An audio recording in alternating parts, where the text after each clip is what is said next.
like Big Bang Theory. It was a hypothesis earlier. Earlier it was a hypothesis. Today, after solid proof about the celestial matter, according to Stephen Hawking, etc., it's a fact. So Big Bang Theory, today is a fact.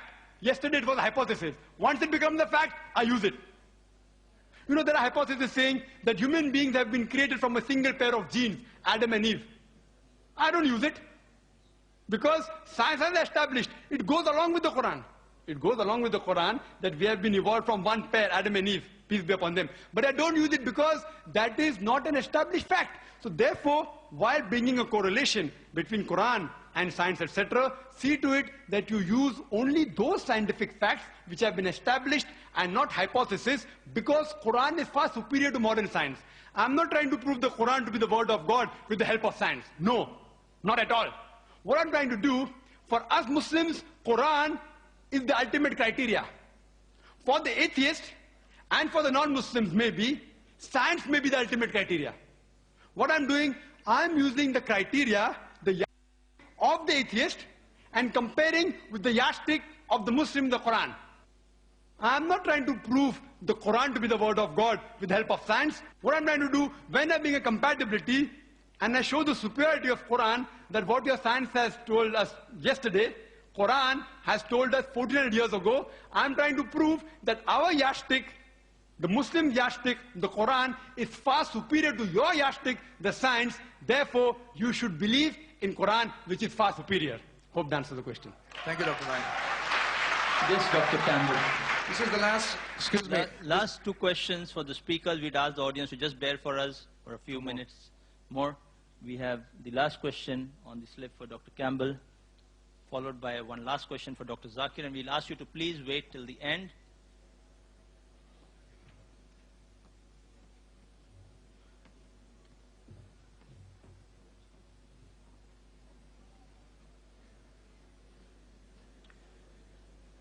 It's the same question as the last one, really. Dr. Cambell agreed to Dr. Naik that the errors he showed are not wrong and that he can't answer them.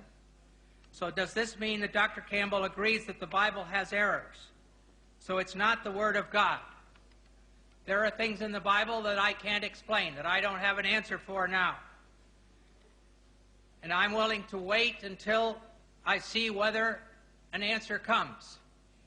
There's many places where archaeological things have proved that the Bible is true, talking about towns and who was king and things like that. And I think there's great proof that the Bible is valid in good history. Thank you, Dr. Cambell. Just 1 minute. Okay. The question is, are there any more mathematical contradictions in the Bible? What is Bible or Islam? Sorry. Are there any more mathematical contradiction in Islam? Are there any more? Is it Bible or Islam? I don't know. I'll answer both. Because is there any more? It should be Bible, because I spoke about contradiction. Anyway, regarding Islam, the Quran says in Surah Nisa chapter 4, verse number 82, أَفَلَا تَدَبُّرُونَ الْقُرْآنَ وَلَوْ كَانَ مِنْ عِنْدِ غَيْرِ اللَّهِ وَجَدُوا فِيهِ اخْتِلَافًا كَثِيرًا. Do they not consider the Quran with care? Had it been from anyone besides Allah, there would have been many contradictions. There is not a single. Regarding more contradictions in the Bible, 5 minutes will be insufficient. Even if they give me 5 days, it's difficult. Anyway, I'll just mention a few. It's mentioned in the 2nd Kings, chapter number 8, verse number 26. It says that Ahaziah, he was 22 years old when he began to reign. 2nd Chronicles, chapter number 22, verse number 2 says that he was 42 years old when he began to reign. Was he 22 years old or was he 42 years old? Mathematical contradiction. Furthermore, in 2nd Chronicles, chapter number 21, verse number 20, it says that Joram, the father of Ahaziah, he reigned at the age of 32 and he reigned for 8 years. And he died at the age of 40.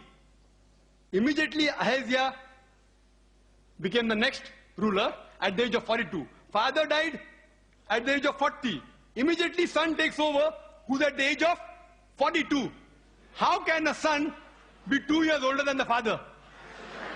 Believe me, even in Hollywood film, you will not be able to produce it.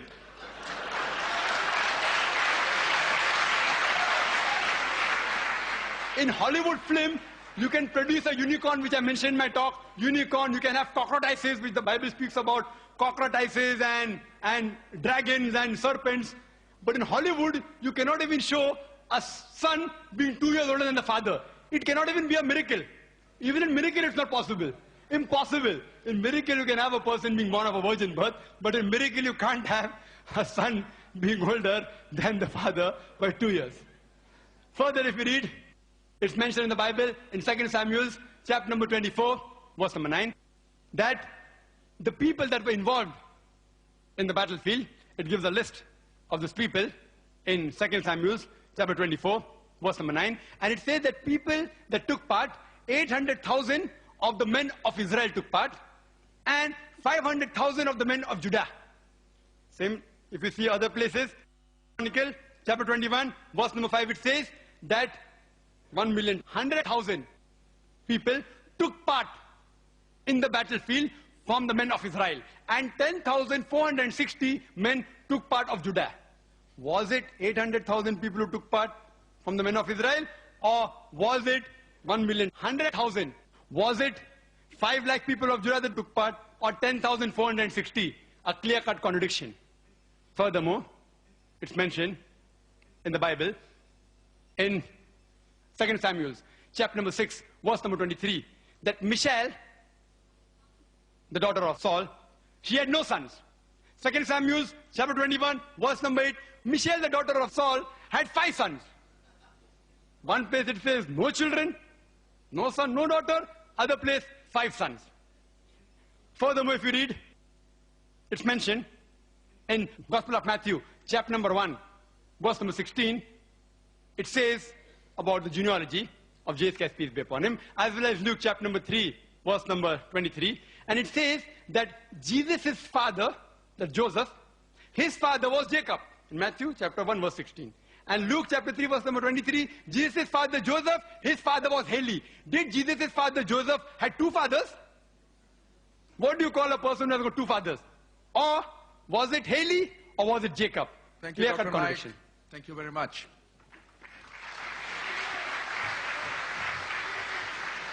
Can we have you bear with us for 2 minutes?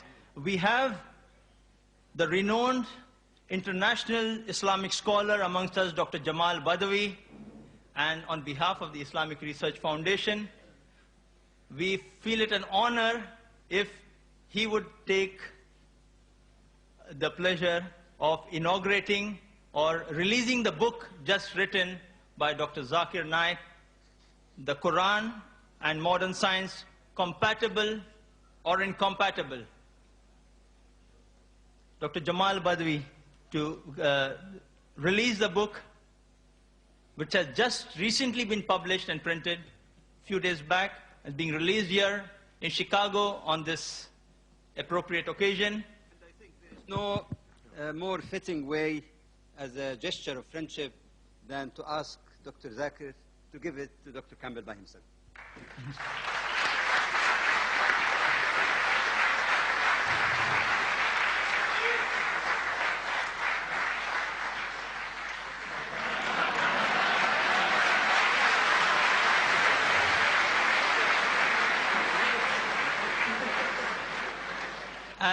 As we have a very limited number of these copies available, so we request only the non-Muslim guests who have come here to kindly take a complimentary copy of the book as they leave the auditorium if they are interested.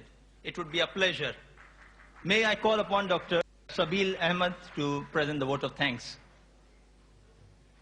Again, on behalf of Islamic Circle of North America, I would really thank all of you for your patience, and all our distinguished guests over here for giving us a very good performance for all of us. Subhanak Allahumma wa bihamdik wa ashhadu an la ilaha illa anta wa nastaghfiruka wa natubu ilayhi. Assalamu alaikum wa rahmatullahi wa barakatuh.